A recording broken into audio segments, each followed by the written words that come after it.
Welcome to the Cayman's Island podcast, where we talk all things San Francisco 49ers. I'm your host, David Cayman, and today we're going to get into a what if scenario. What if I had the power?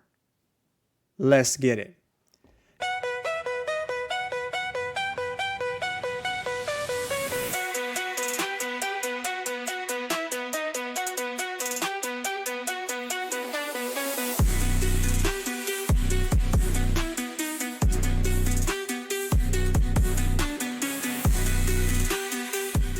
Now, if you look behind me, you're going to notice I have lots of Funko Pops all over the wall, some sports memorabilia. I have some Lego sets back there, even some video game figurines and such. And if I could just be transparent with you guys, the camera angle that you're seeing is not even doing justice the full nerdery that's in my studio / man cave here. But with that being said, I did in my much younger days go through a comic book phase. And my favorite comic books that I like to read involve these various what if scenarios. What if different things in the Marvel timeline changed? What if different characters had, different heroes had different powers, etc. And one of my favorite comics of all time was an Infinity Gauntlet crossover, where the Incredible Hulk gained the power of the Silver Surfer. And I can remember that at the very end of the comic book, the Incredible Hulk actually runs into the real Silver Surfer.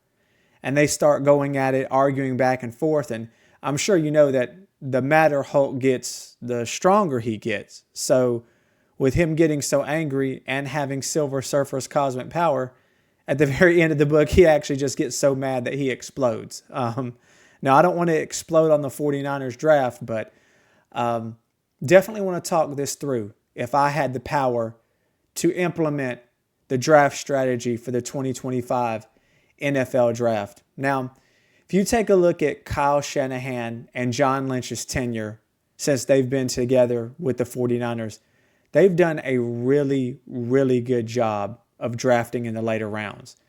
I mean, to the point of drafting in the later rounds is probably going to net us multiple Hall of Fame players. But for whatever reason, in these earlier rounds, especially in round one, things have been real inconsistent. So if I had the power to choose and handle this draft strategy, if I just absolutely had to pick a player at 11, more than likely, I go with Jalen Walker, linebacker out of Georgia. He's very versatile, freak athlete. I think he would be a menace beside Fred Warner.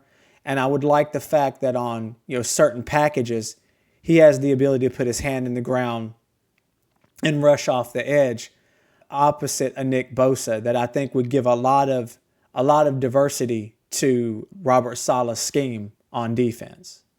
I wouldn't even be mad if Jalen was gone. I wouldn't even be mad if we went with an Armand Mimbu. I think that's a plug-and-play offensive starter for the next 5 to 10 seasons. So I wouldn't be mad at that whatsoever.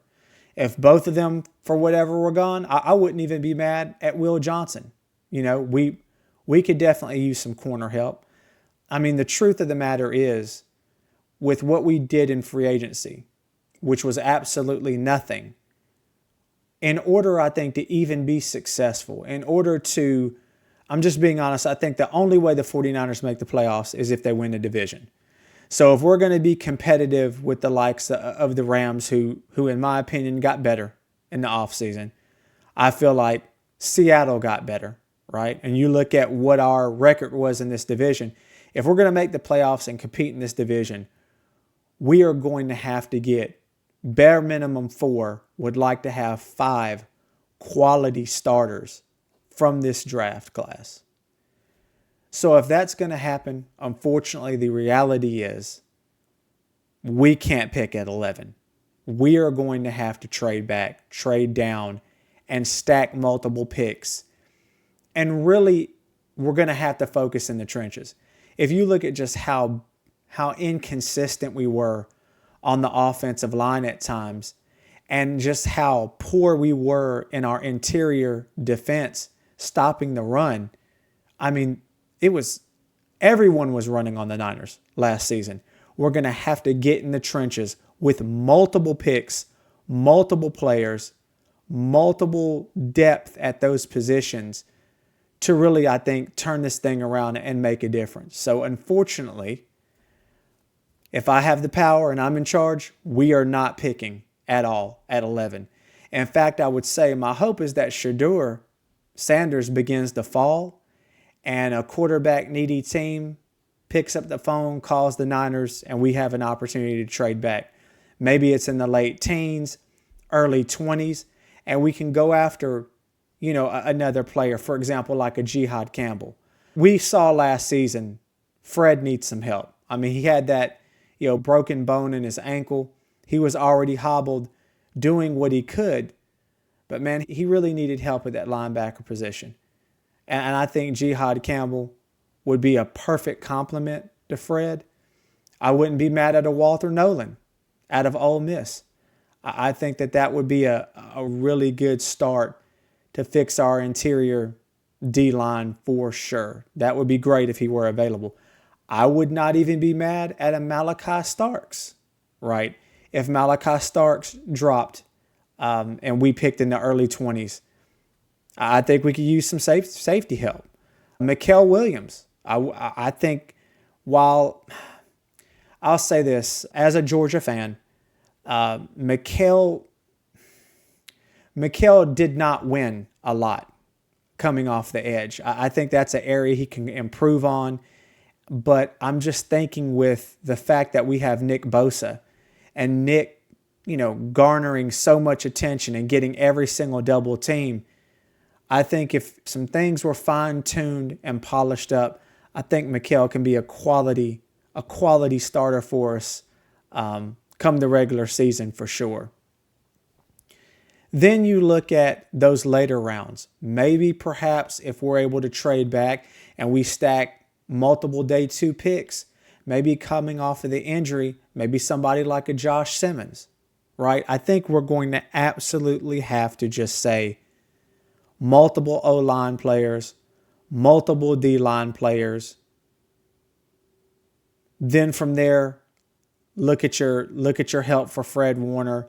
I think we're probably going to end up needing some help at receiver, and we're going to have to really rely on Kyle and John to work their later round magic and find us some diamonds in the rough for some help at running back. We're going to need some running back depth, wide receiver. And I really think if we stick to this strategy, and I know it's very hard, right? I've always been a, best player available in the draft type of guy, regardless of position. Well, because of what we've done in free agency, what we've lost in free agency, that privilege is out the window. We have to get multiple players. We have to get multiple starters if we want to have any type of success in 2025. Appreciate you guys watching. Take care.